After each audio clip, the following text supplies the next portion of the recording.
See, you know, nobody is going to give us this information. They have us standing around sometime and pointing at the brothers and saying, yeah, that's them over there, they ain't no good, they doing this and that and the other, and it's all negative. And they have us thinking that the black man is going to die and we going to live on. But that's not how it's going to go. There is still one monolith in the black community, and that's that it still takes a man and a woman to make a baby. So if the black man dies, we all die. And I don't want to die. I want to live. I want my children and my grandchildren and whatever else is coming after Shahrazad, I want that to live. But we are not on the path of life. We're on the path of destruction. You know, learning how to get along has to be taught by force. Slavery was taught by force. We didn't volunteer for that. They made us do that. They forced us to do that. And that's how we're going to have to learn how to reunify. It's going to have to be done by force. We're going to have to make ourselves try to deal with each other. Yeah, and that's very difficult, and it certainly takes a great deal of self-control and love for your nation at large. It's the greatest form of unselfishness. Now, I don't go around advocating that people that hate each other stay together. That's not what I'm saying. That's different.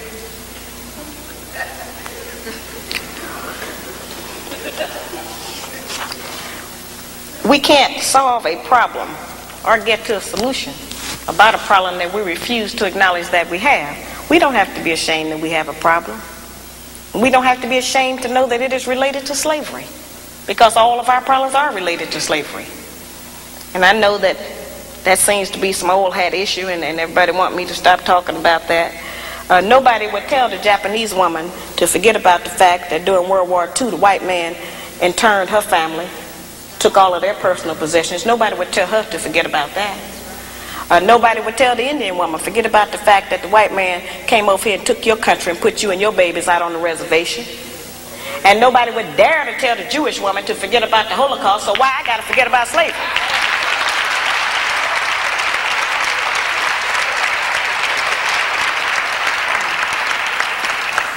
See, the Japanese and the Indian and the Jewish woman got behind their men, and they had some very terrible histories also. But because they got behind their men and supported them and worked with them, those people are successful today. They own property, they have businesses, they got great land here and abroad. You know, they have stocks, bonds, whatever America has to offer, they own part of that. They are in a position to make decisions because they have some ownership. It's only been the black man and the black woman who didn't reunite after a terrible time. And so today we are splintered. We don't have very much. We practice envy and jealousy. You know, they taught us a lot of bad habits that we practice against each other. If we practice everything we practice against each other against the white man, they'd have been killed out of America. Most of that stuff we reserve for our own kind. And that's wrong. We have had that rumor that we are the backbone of the black nation because it has served to make us think we were better than the black man. We have walked around and wore that as some kind of a sacred garment. And our men have had to struggle up under the already preconceived notion that they wasn't no good. We have always heard that the black man leaves us. He walks out on us. He don't love his children. He won't take care of his family. He beat his women. He do a lot of horrible things. This book goes back to try to examine what are some of the possible contributing causes. What happened before he left? What happened? Something happened. The black man is just not bad by nature. The brothers love their children as much as any other man. Every man loves his baby. They keep wanting to tell us that our man don't even love his children.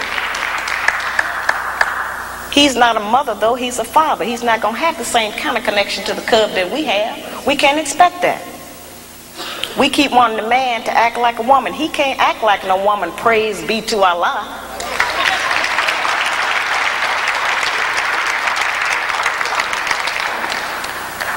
I wrote the book so that the brothers would understand what's going on, because most of what we charge them with is that he can't, quote, handle us. He can't handle me. They haven't known what they were handling. They didn't have that information. The book is really a book that puts the black man on point because it tells him what he has allowed to happen to his woman and his children. And he can never again say he didn't know what was going on, because I have told him. See, it's never been an issue about whether or not the book is true or not, brother. The issue has been that I was not supposed to tell. But that's the missing information. And I was willing to come out here and go through whatever was going to be required if it was going to reunite some of our people. If we can get 1 or 2 black families in every town to start functioning differently, to make a better man and a better woman, then this campaign is worth it. It's worth it for our entire nation. I didn't just donate money to Marvin Collins School because this is my hometown, or because I wanted to put it in my mother's name. But we must have our own black schools to educate our own children.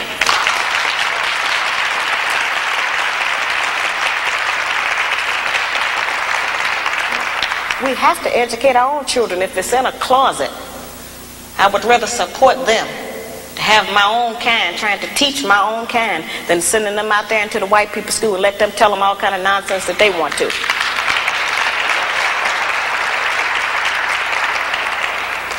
You know, it's a very serious situation. Let us take a look at what we as black women have produced while we were allegedly backboning the black nation. 1 in every 4 black males between the age of 20 and 29 is in prison, on parole, been arrested, or had some bump with the law. Over 50% of our prison population is black, male, growing, and female. We have more black men in prison than in college. 6 out of every 10 black men between the ages of 15 and 44 are unemployed, in jail, got some disease, homosexual, on drugs. 73% of all the black men in prison were raised by a single black woman in a home with no man. 80% of that 73% suffered child abuse in the home, victimized by the mother. 1/3 of our children drop out of school before they graduate. Over 60% of our households are headed by black women who are single, divorced, separated, or widowed. Yeah, we got a serious problem.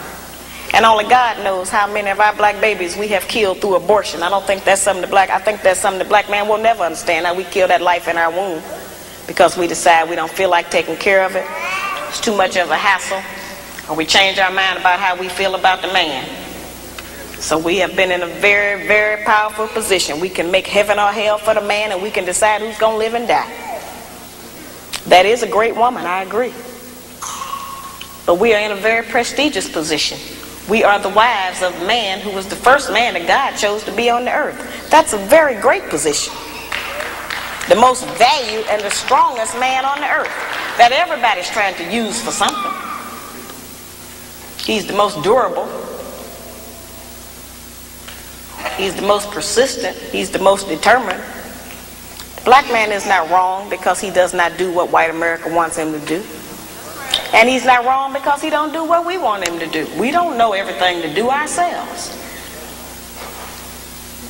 We're learning a lot of what we think that we're supposed to do through recommendation and chance. Passing information among each other. Sharing secrets that'll help us to trick him, to keep him confused. We do things in front of his face, and we have learned how to convince him that he didn't even see that happen.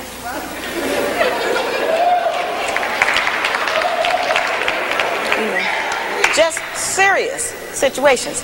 This is the first platform black man has ever had to air his grievances about the black woman, because nobody would ever listen to him. They listen to us. And we have had many complaints. Many of them may be true, but they have complaints against us too. They've just been too cool to deal with it like that. And then God sent Sister Shahrazad and said, we're going to deal with it now. History can't be complete without dealing with it. We cannot let the history live and die and record that we were all right and they were all wrong, because that's just not the way it is. We are good people, but we are both going to be a good people. And I hear